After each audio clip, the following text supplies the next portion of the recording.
Շնորհակալ եմ, որ եկաք տաղավար, մի քանի թեմաներ եք առանձնացրել, բայց այս պահին մեր ուշադրության կենտրոնում է Գյումրիի քաղաքապետ Վարդան Ղուկասյանի առողջական վիճակը իրապես ծանր է։ Նոր քրեական գործ են հարուցել, տեսնում ենք, որ ընտանիքի նկատմամբ են տեղի ունենում հետապնդումներ, որդուն են տարել կալանքի, սկզբից առևանգեցին, ձերբակալեցին, հետո կալանավորեցին։ Ինչ մանրամասներ կհաղորդեք, համեցեք։ Եկեք սկսենք սկզբից, որովհետև ակնհայտ է, որ այս քաղաքական հետապնդումը, որը իրականացվում է Գյումրիի ընտրված քաղաքապետի նկատմամբ, դա ունի բավականին արդեն երկար վաղեմություն եւ սկիզբ է առել հենց այն օրվանից, երբ պարոն Ղուկասյանը հայտարարել է, որ առաջադրվելու է որպես Գյումրիի քաղաքապետի թեկնածու։ Եվ այդ հայտարարությունից հետո քարոզարշավի ընթացքում նրան փորձ կատարեցին ինչ որ ձևով ահաբեկել եւ զրկեցին ազատությունից եւ դա կարողացան իրականացնել ընդամենը 2 ժամվա ընթացքում, այսինքն ապօրինաբար ձերբակալեցին, շուրջ 2 ժամ պահեցին, զրկելով ազատությունից, ապա արձակեցին, որից հետո տեղի ունեցան Գյումրու ընտրությունները տեղական ինքնակառավարման մարմնի եւ պարոն Ղուկասյանը ընտրվեց Գյումրու քաղաքապետ, նա ընտրվեց հավաքական ձայների ներքո, ավագանու կողմից եւ դարձավ Գյումրու քաղաքապետ։ Պարզվեց, որ հենց այն միջապես ընտրվելուց հետո նրան սկսում են գաղտնալսել եւ նրա նկատմամբ իրականացվում են օպերատիվ հետախուզական միջոցառումներ Գյումրիի նրա բնակարանում, որտեղ նա բնակվում է իր ընտանիքի անդամների հետ, այդ թվում նաեւ որդու հետ, որդու ընտանիքի հետ, երեխաների, թոռների հետ է ապրում, այդ բնակարանում նրա նկատմամբ իրականացվում են գաղտնի օպերատիվ հետախուզական միջոցառումներ, այդ թվում նաև նրա աշխատասենյակում են իրականացվում նման գործառույթներ, այդ թվում նաև քաղաքապետարանի միջանցքում են իրականացվում նման գործառույթներ, այդ թվում նրան ուղեկցող մեքենայի մեջ են իրականացվում նման գործառույթներ, այդ թվում նաև վերահսկվում է նրա հեռախոսազանգերը։ Դա սկսվում է տեղի ունենալ անմիջապես, նորից եմ կրկնում, այն բանից հետո, երբ նրան ընտրում են Գյումրու քաղաքապետ։ Անցնում է մի քանի ամիսներ եւ այս արդեն քաղաքապետի այդ գաղտնալսումները սկսում են դնել շրջանառության մեջ եւ հարուցում են ինչ-որ քրեական վարույթ եւ այդ վարույթը ըստ էության սկիզբ է առնում սեպտեմբեր ամսին։ Սեպտեմբեր ամսին սկիզբ է առնում այդ վարույթը եւ ինչ է տեղի ունենում, այսինքն սկիզբ է առնում վարույթը պաշտոնապես հոկտեմբեր ամսին, բայց այդ գաղտնալսումների հետ կապված, որ փորձում են կպցնեն, ստեղծեն, որպեսզի հետագայում նաև կարողանան հիմնավորեն հանրային քրեական հետապնդումը, սեպտեմբեր ամսին մեկ էլ ի հայտ են գալիս ինչ որ խոսակցություններ, համենայն դեպս այդպես էր ներկայացվել դատարանին, որ իբրև թե խոսվում է ինչ որ անձանց միջև, ինչ որ հարցերի վերաբերյալ, որոնք իրենք մեկնաբանել են վարույթն իրականացնող մարմինը որպես կաշառքի ինչ որ գործողություններ։ Սեպտեմբեր ամսին ինչ որ ձայնագրություններ են իրենք փորձում ստեղծել, ես չգիտեմ իրականում կան այդպիսի ձայնագրություններ թե չկան, իսկ ես համոզված եմ, որ չկան, որովհետև նման ձայնագրություն դատարանին ներկայացված չի եղել քննության ժամանակ, եւ ինչ որ համառոտագրություններ են անում, ինչ որ սղագրություններ են անում եւ ինչ որ տեղեր փորձում են հիմնավորել կաշառք ստանալու կամ պահանջելու այսպիսի գործընթացը։ Դրանից հետո հոկտեմբերի 1-ին Նիկոլ Փաշինյանը ազգային ժողովի դահլիճից, ամբիոնից հրապարակում է հայտարարություն, համաձայն որի նա ըստ էության հանձնարարում է, որ պետք է Վարդան Ղուկասյանին դուրս շպրտեն քաղաքական եւ հանրային կյանքից եւ այդ մասին ինքը նաեւ այսպես հրապարակավ հանձնարարությունը ըստ էության արձակում է, որից հետո անմիջապես հետո նախաձեռնվում է հանրային քրեական հետապնդում եւ պարոն Ղուկասյանին սկզբից այդպես է գործընթացը պետք է ձերբակալեն, ապա նաեւ ներկայացնեն դատարան կալանքի որոշում կայացնելու համար եւ ինչ է պարզվում դեռ հələ չունեն, այսինքն իրավական գործընթացը որպիսի տեղի ունենա, պետք է օրենքով սահմանված կարգով նաեւ որոշումներ կայացվեին։ Այդ որոշումներից մեկն էլ հանրային քրեական հետապնդում հարուցելու որոշումներ դատախազի կողմից։ Ուրեմն դատախազը այդ որոշումը կայացրել է հոկտեմբերի 20-ին առավոտյան, բայց պարզվում է մինչև դատախազի այդ որոշում կայացնելը արդեն լուսադեմին Երևանից հատուկ զորքեր են տեղափոխվել Գյումրի, նրանք կայանել են Գյումրու մատույցներում եւ արդեն որ որոշումը նոր ստացել են, այսինքն արդեն զորքը գնացել է, իրենք նախապատրաստել են, որ պետք է պարոն Ղուկասյանին այնտեղից տեղափոխեն ապօրինությամբ, բռնությամբ, սպառնալիքներով, ահաբեկելով գյումրեցիներին, այդ թվում նաև քաղաքապետարանի աշխատակիցներին, պետք է տեղափոխեն Երևան, իրենք արդեն զորքը տեղափոխել էին Գյումրի, բայց դեռ չունեին հանրային քրեական հետապնդում հարուցելու որոշումը։ Հանրային քրեական հետապնդում հարուցելու որոշումը, երբ նրանք վարույթն իրականացնող մարմինը ստանում է, ժամը 10-ին գնում է ուր։ Գնում է Գյումրու քաղաքապետարան։ Ժամը 10-ից մուտք են գործում պարոն Ղուկասյանի աշխատասենյակ եւ սկսում են ահաբեկել բոլորին, այդ թվում նաեւ քաղաքապետարանի աշխատակիցներին։ Եւ ձևակերպում են, որ ձերբակալության որոշումը կազմվել է ժամը 11-ից քանի ինչ որ 30 քանի րոպեներին, այսինքն փաստացի պարոն Ղուկասյանին ապօրինաբար ժամը 10-ից մինչև 11-ից մոտ 12-ը ժամը զրկում են նրան ազատությունից, բայց ձևակերպումը ձերբակալության որոշմամբ սահմանում են այլ ժամին։ Հետո ինչ են անում, նվաստացնելով մարդուն, հանում են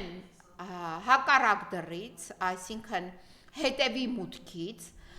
մուտքի դռները կոտրում են, այնտեղից վազեցնելով մտցնում են մեքենայի մեջ եւ առևանգելով ըստ էության,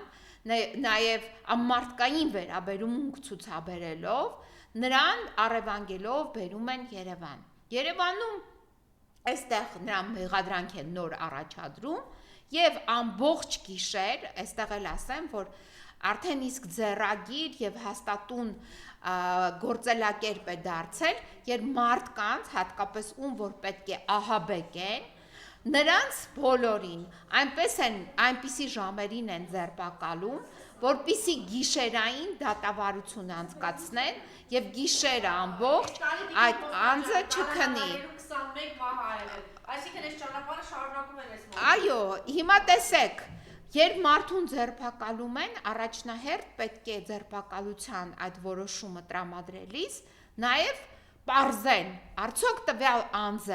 տվյալ անձի առողջությունը համատեղելի է կալանքի կամ ձերբակալման պայմանների հետ։ Այս դա միանշանակ պետք է պարզվի, որովհետև մարդու խնդիրը այն չէ միայն մարդուն ձերբակալել եւ կալանավորելը, այլ նաեւ առաջնահերթ խնդիր է պետության կողմից, արդյոք տվյալ անձը ի վիճակի է լինել ազատազրկման վայրում, ազատությունից զրկված լինելու պայմանները նրա առողջական վիճակի հետ արդյոք համատեղելի են, թե ոչ։ Մինչդեռ այսօրվա այս իշխանությունը բացարձակ այդ կարևոր պայմանը, որը միջազգային եւ ազգային նորմերով նախատեսված է, բացարձակ անտեսում է եւ հիվանդ մարդկանց, առողջության հետ լուրջ խնդիրներ ունեցող մարդկանց նրանք պահում են կալանավայրերում եւ կալանավայրերում ըստ էության սպանում են, որովհետեւ կալանավայրերում հնարավոր չէ այդ բուժօգնությունը տրամադրել մասնագիտացված հատուկ բուժօգնություն տրամադրել այդ հիվանդ կալանավորներին։ Երեկ առավոտյան ես եղել եմ Արմավիր քրեակատարողական հիմնարկում եւ պարզվեց, որ առավոտը մի հիվանդ կալանավորի, որը եղել է մինչ այդ դատապարտյալների հիվանդանոցում, դատապարտյալների հիվանդանոցից, որովհետև այդպիսի ծանր հիվանդ մարդկանց շատ դժվար է բուժօգնություն տրամադրել այնպիսի բուժ հաստատություններում, որոնք չունեն հագեցվածություն ոչ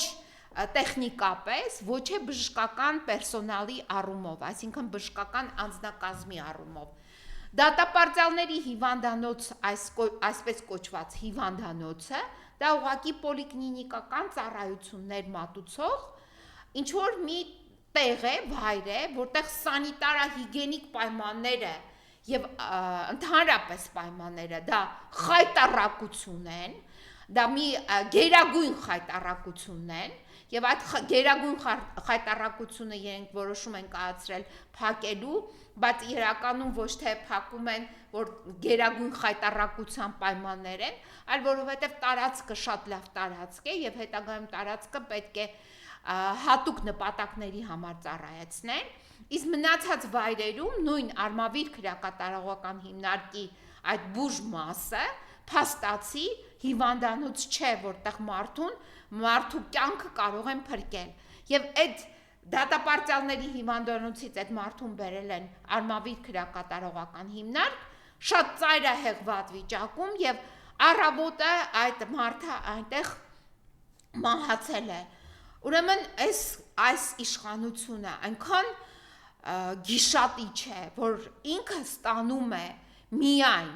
ուժ, եռանդ եւ հնարավորություն ապրելու մարդ ուտելով, մարդկանց արունները խմելով, այսինքն իրանց համար ջուրը դա մարդու արունն է, իրենց համար դա սնունդը մարդու օրգաններն են եւ մարդն է, այլ կերպ ես չեմ կարող բնորոշել այս իշխանության վարքագիծը, որովհետև հիվանդ մարդկանց ինչու են պահում կալանավայրում եւ ծայրահեղ հիվանդ մարդուն, որին քիչ է մնացել ապրել, որի հիվանդությունները արձանագրված են եւ թվարկված են կառավարության որոշմամբ այն անհամատեղելի հիվանդությունների ցանկի մեջ, որը անհամատեղելի է կալանքի կրման հետ,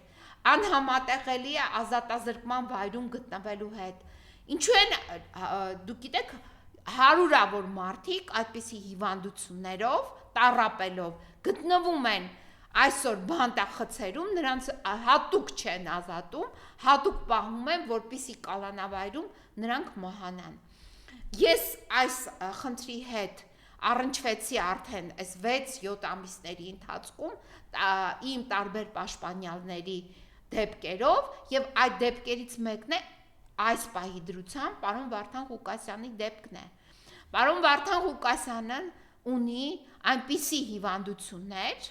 որոնք մտնում են կառավարության կողմից սահմանված ցանկի մեջ։ Բայց պարոն Ղուկասյանին մինչ օրս չեն տրամադրել այն բուժօգնությունը, որը նա պահանջել է իրեն բուժող բժիշկների կողմից։ Երեկոյան ես այցելել եմ պարոն Ղուկասյանին, 3 չի առաջ օրն եմ այցելել, պահանջել եմ, որ հենց իմ ներկայությամբ ստուգվի պարոն Ղուկասյանի շաքարը արյան մեջ եւ ստուգվի նրա ճնշման բարձրացումն ու տատանումը եւ այլն։ Եվ ինչ եմ պարզել, շաքարը նույնիսկ այն պարագայում, որ նա ընդունում է դեղորայք, իդեպ նա ինքն է կարգավորում այդ շաքարի բարձրացումը, իջեցումը, որովհետև այդ իր շաքարային դիաբետը լաբիլ ընթացքով է, որը մեկ բարձրանում է 20, մեկ կարող է իջնել մինչև 2։ Եվ իր կողմից կարգավորումների պայմաններում, երբ նա դեղը ընդունել էր, շաքարը մինչև 20 է հասնում։ Այսինքն, սա այնպիսի մի դեպք է, եւ սա իր մոտ այս ընթացքը ավելի է սրվել, որովհետև արդեն 1 ամսից ավելի է, նա գտնվում է փակ խցում 15 քառակուսի մետր, որտեղ նրա հետ բնակվում են եւս 3 մարդ, այսինքն 4 մարդ ապրում է փակ խցում 15 քառակուսի մետր, որտեղ չկա լուսավորություն համապատասխան, որտեղ չկա օդափոխություն համապատասխան եւ այդ 15 քառակուսի մետրի մեջ է նաեւ գտնվում մարդու բնական կարիքների համար հոգալու համար տուալետը, որը անջատվում է,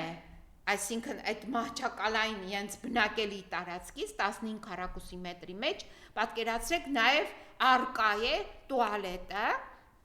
որը անջատվում է ուղակի վարակույրով։ Այսինքն դուք հլմա տեսեք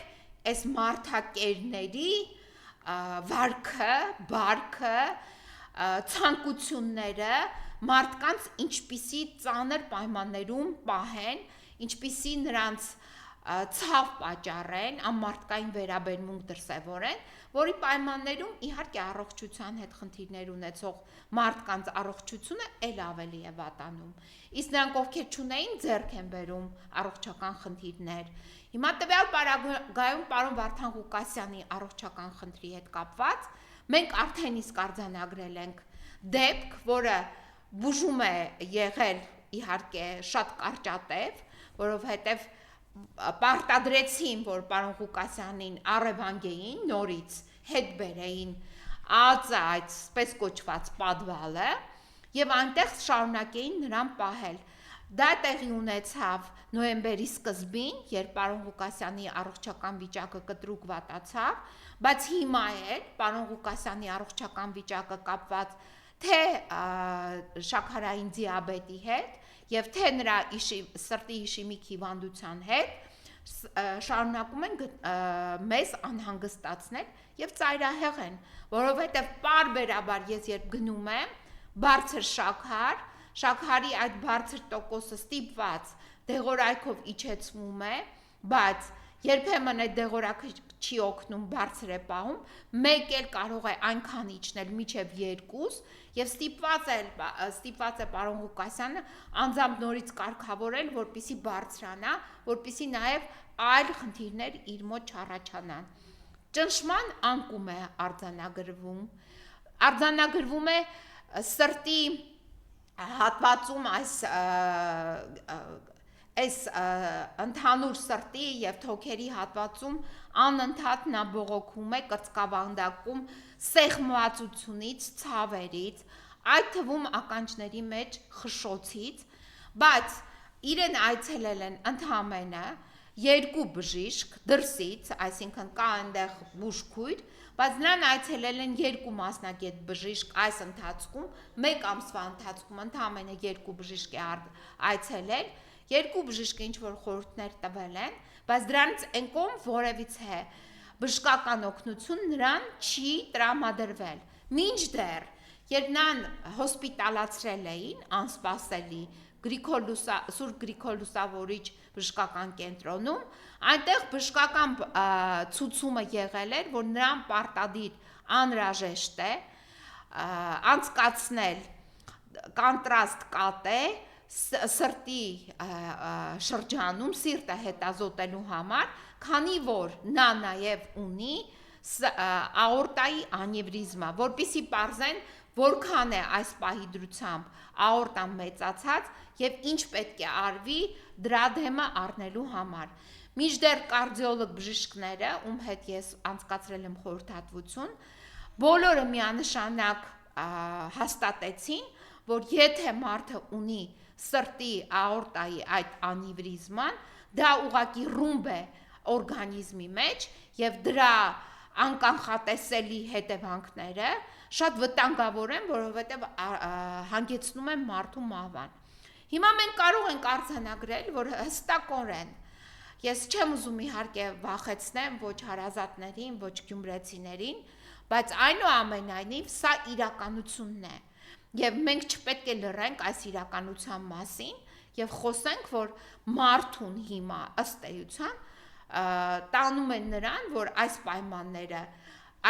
եւ բուժօգնության չտրամադրելը այդ խցային պայմանները բերեն նրան, որպեսի մարդը ոնց որ երեք ենք եղել ականատես, այսինքն մարդուն չեն ցուցաբերում բուժօգնություն, Սպասում եմ մինչև մարդը մահանա։ Սա է, նույնը անում էին Սամվելյանին։ Նույնը փորձեցին կատարել Լիաննային իր փոքրիկի հետ։ Դուք բոլորը տականատեսնեիք, որ Լիաննան իր փոքրիկի հետ մեկ օր մնաց Աբովյան քրեակատարողական հիմնարկում եւ երեխայի հետ հոսպիտալացվեց մանկական հիվանդանոցում Աբովյանում եւ 5 օր երեխան կատետերը ձեռքին 8 ամսական երեխան, այսինքն այնպիսին են պայմանները այսօր քրեակատարողական հիմնարկներում, որ մարդուն առողջը հիվանդանում է, իսկ հիվանդ մարդն էլ այնպես են անում, որպեսզի հասցնեն մահվան։ Մենք սա տեսնում ենք արդեն շարունակաբար եւ սա կրում է բացառիկ կազմակերպված բնույթ, այսինքն այլ կերպ մենք սա չենք կարող գնահատել, սա բացառիկ կազմակերպված բնույթ կրող միջոցառումներ են, որը իրականացվում է պետության անունից եւ իրականացվում են նաեւ դատարանների միջոցով։ Հիմա ամսի 20-ին, մեկ ամիս անց, երբ պարոն Վարդան Ղուկասյանին կալանավորեցին, դրանից մեկ ամիս անց պարզվում է, որ չեն հանգստանում, երկրորդ բռնաճնշման ալիքն են բանեցնում եւ շինցու նորից մեղադրանքներով, ինչ որ երկու ոստիկան ասում են, որ իրենք լսել են ինչ որ հայոյանքներ եւ հարուցվում է ինչ որ հանրային քրեական հետապնդում Նաև ոչ միայն Վարդան Ղուկասյանի նկատմամբ, բայց երրորդ մեղադրանքն են առաջադրում, այլ նաև նրա որդու նկատմամբ։ Ինչու է դա արվում, որովհետև այս իշխանությունները այն թուրքական ձեռագրի նման, այլ նորից եմ կրկնում, թուրքը դա ազգ չէ, դա որակ է, հատուկ, ոնց որ ֆաշիստները, ոնց որ դա հատուկ քաղաքականություն է, որ որդուն է տանից պոկեն տանեն, տունը մնա առանց տղամարդ, առանց պաշտպանության, առանց հարցերը լուծողի եւ այլն, այսինքն հատուկ է դա արվում, որ հիմա էլ Սպարտակ Ղուկասյանին են կալանավորել եւ կալանքի որոշման մեջ մի հատ շատ արդար դատավոր տիկին Տաթևիկ Մուրադյանը որոշման մեջ նշել է, որ նա շփումը բոլորի հետ անխտիր պետք է սահմանափակել։ Տիկին Տաթևիկ Մուրադյան, դուք, ես նայում եմ ձեր կենսագրությունը, ձեր ընտանեկան կարգավիճակի մասին, այնտեղ չկա տեղեկություն, չկա, որ դուք ընտանիք ունեք եւ երեխաներ ունեք։ Ես ձեզ մաղթում եմ, որ դուք ունենաք ընտանիք եւ երեխաներ, որովհետեւ այնուամենայնիվ ովքեր որ չունեն ընտանիք կամ երեխաներ, նրանք ճիշտ չեն կարող գնահատել իրավիճակը, բայց նաև դա երջանկություն է ունենալ ընտանիք եւ երեխաներ։ Ես մաղթում եմ, որ դուք երջանիկ լինեք։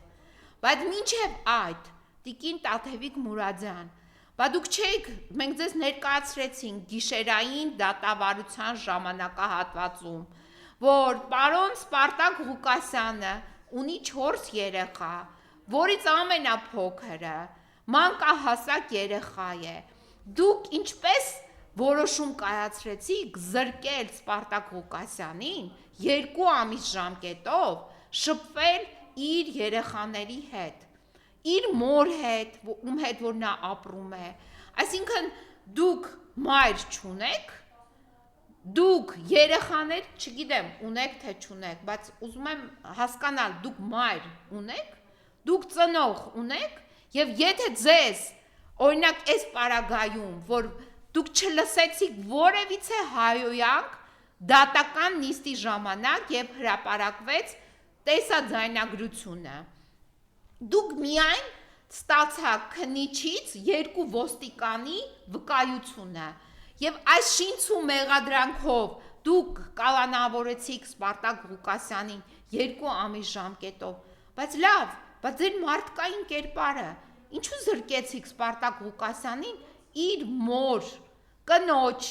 4 երեխաների, այդ թվում փոքրիկ երեխայի, մանկահասակ երեխայի հետ շփվելու հնարավորությունից 2 ամսվա ընթացքում։ Ինչով էր պայմանավորված այս ձեր դաժան վերաբերմունքը Սպարտակ Ղուկասյանի նկատմամբ։ Անհասկանալի է։ Ին վախենում եք ձեզ զրկեին դատավորի կարգավիճակից, ինչով էր պայմանավորված։ Թե դուք չունենալով երեխաներ, չգիտեմ, մայր ունեք, չունեք, այդ ձեր համար այդ զգացմունքները եւ արդարության նկատմամբ այդ զգացմունքը բացակայում է, ինչով էր պայմանավորված։ Եվ այսպես շարունակ հարգելի հայրենակիցներ, ինչ է տեղի ունենում։ Շինցու առանց հիմնավորման, այսպիսի մեղադրանքներով մարդկանց սկզբից ահաբեկում են,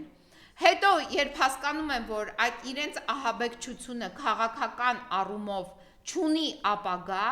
մարդկանց փորձում են կալանավորել, այսենց կալանքներով, տանելով պահելով մարդկանց այնպիսի պայմաններում, որը հարիր չեն մարդուն, այսինքն անասունին հարիր պայմաններում, իդեպ անասունները չեն ամանչում, չէ, երբ գնում են իրենց բնական կարիքներն են հոգում, միմյանց հետ, բայց մեր մոտ մարդկության մոտ բնական կարիքները հոգալու համար մենք որոշ մասեր ենք, չէ, որոշ շինություններ ենք կառուցել, որ այդտեղ եւ անջատ, այսինքն ոչ հրապարակային եւ ոչ էլ համատեղ ենք մենք մեր բնական կարիքները հոգում։ Այսինքն այս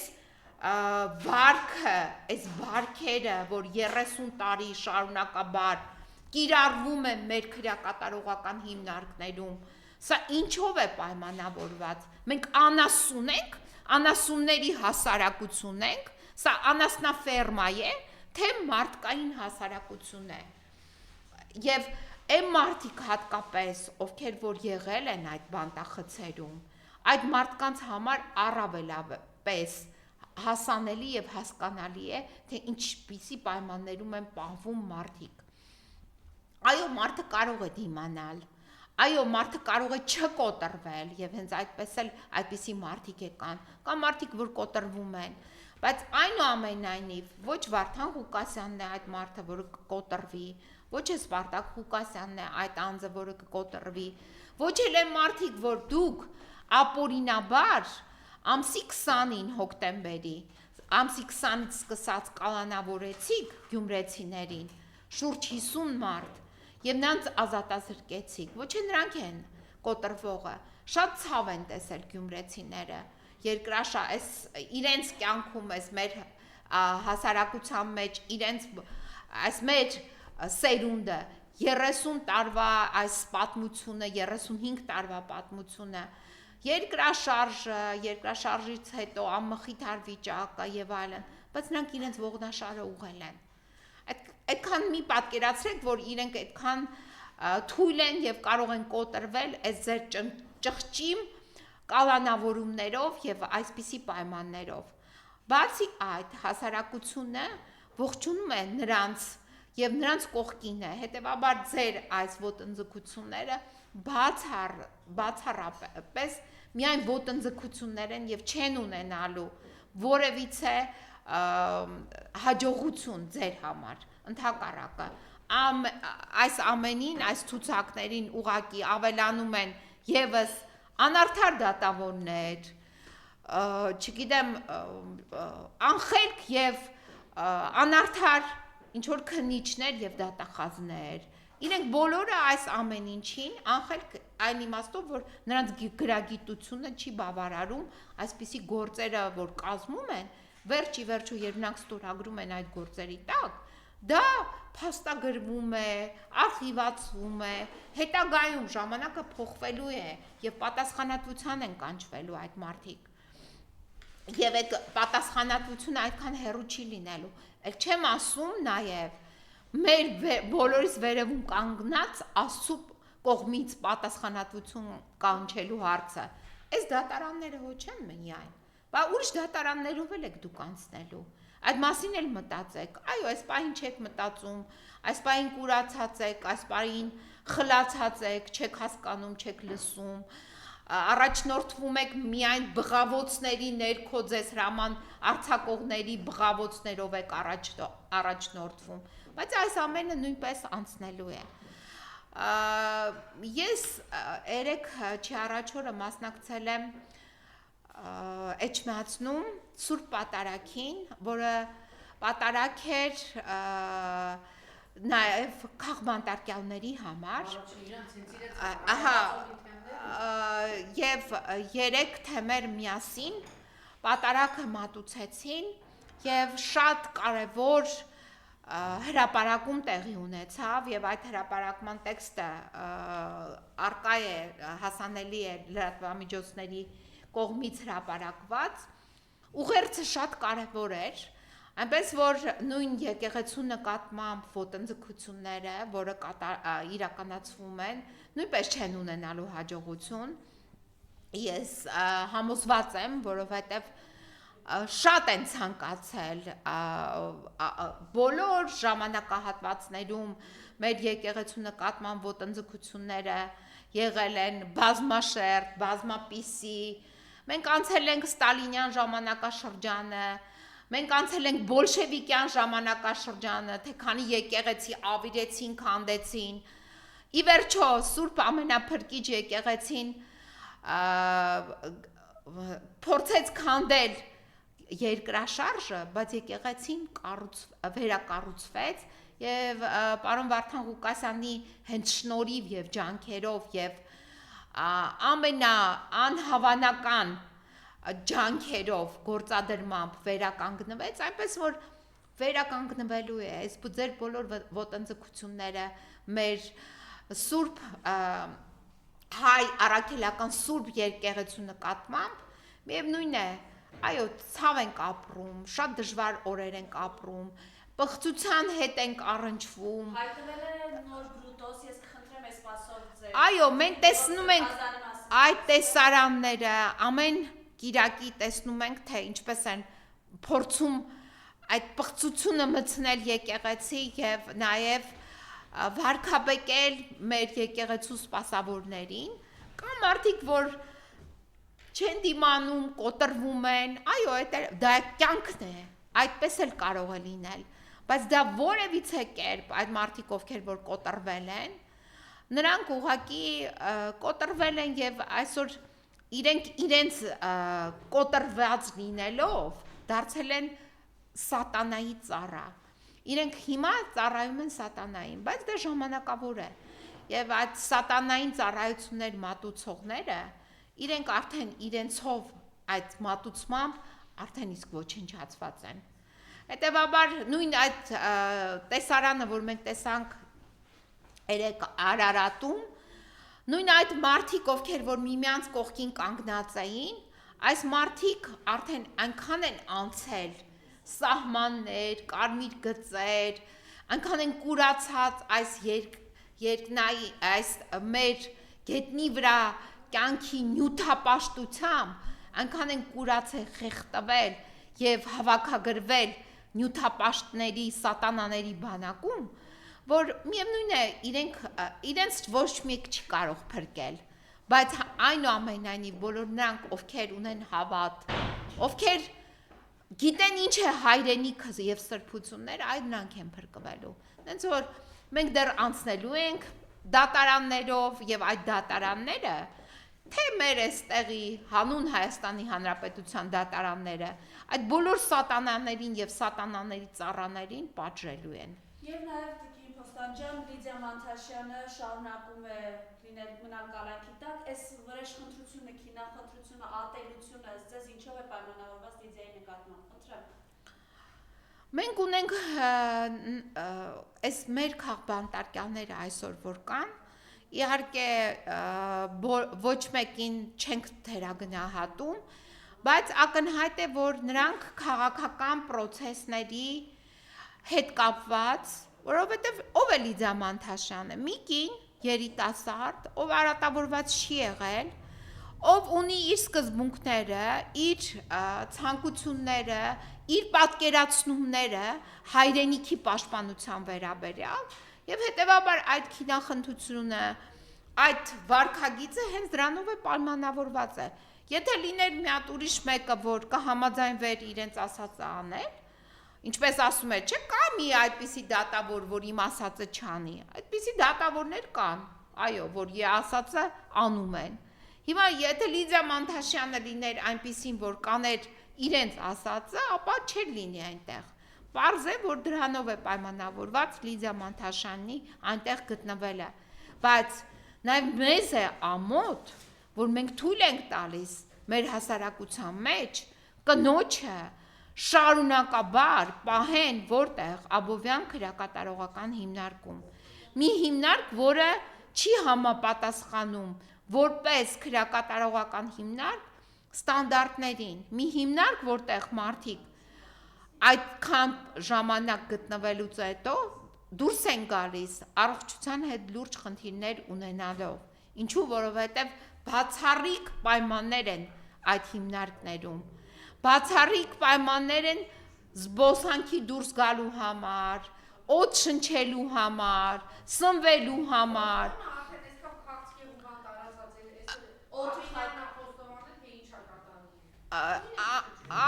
մենք ինքներս Երևանում թույն ենք շնչում, բայց դուք պատկերացրեք մի վայր, որը փակ է, այսինքն նույնիսկ այն սովորական օդափոխությունը դժվարությամբ է իրականացվում եւ նրանց զբոսանքը, որը 1 ժամ է, 1 ժամ փակած մի 20 մետր տարածք է, 20 քառակուսի, կողքերը բետոնյա պատերով, վերևը ցանցապատ եւ սա իրենց զբոսանքի տարածքն է։ Այսպիսի պայմաններում են, իսկ սնունդի մասին չեմ խոսում, որովհետև սնունդի մասին ամիսներ առաջ այստեղ պատմեցին ձեզ Լիաննան եւ Լիլիթ Աղեկյանը, թե ինչպիսի սնունդ է տրամադրվում իրենց կալանավորներին, իհարկե հարազատները կփոխանցեն այդ սնունդը, Լիդիային է կփոխանցեն, բայց այնուամենայնիվ սնունդից սկսած, հիգիենայի պարագաներից սկսած,